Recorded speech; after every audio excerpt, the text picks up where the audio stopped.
ইরানি ইসলামী বিপ্লবী গার্ড বাহিনীর ঘনিষ্ঠ একটি সংবাদ মাধ্যম পারস্য উপসাগরের তলদেশে থাকা ইন্টারনেট কেবল ও ক্লাউড অবকাঠামোর একটি মানচিত্র প্রকাশ করেছে। এটি অঞ্চলটির ডিজিটাল যোগাযোগ ব্যবস্থার উপরে একটি প্রচ্ছন্ন হুমকি হিসেবে দেখা যাচ্ছে।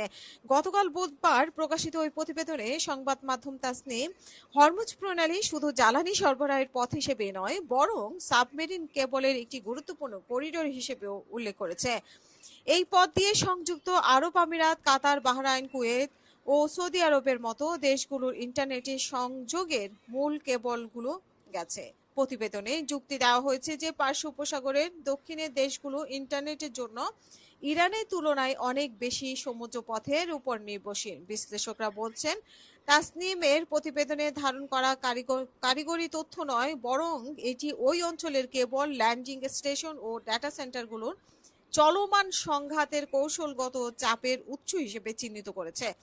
বিশেষ করে আরব আমিরাত ও বাহরাইনের অবস্থিত ক্লাউড ও ডেটা সেন্টারের অবকাঠামোর দিকে ইঙ্গিত করে ইরান বুঝিয়ে দিয়েছে যে এইসব স্থাপনায় বিপর্যয় ঘটলে তার অর্থনীতি ও যোগাযোগ ব্যবস্থার প্রভাব পড়বে ভয়াবহ।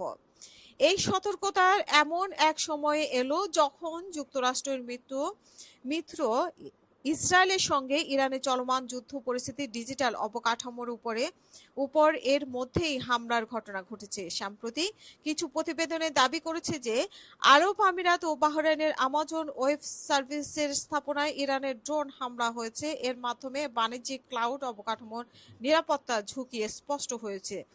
তাসনিম প্রতিবেদনে ইঙ্গিত করেছে, বন্দর, জাহাজ চলাচলের পথ এবং জ্বালানি স্থাপনার পাশাপাশি এখন সাবমেরিন কেবল ও আঞ্চলিক ডেটা সেন্টারগুলো ইরানের লক্ষ্যবস্তু তালিকায় যুক্ত হয়েছে।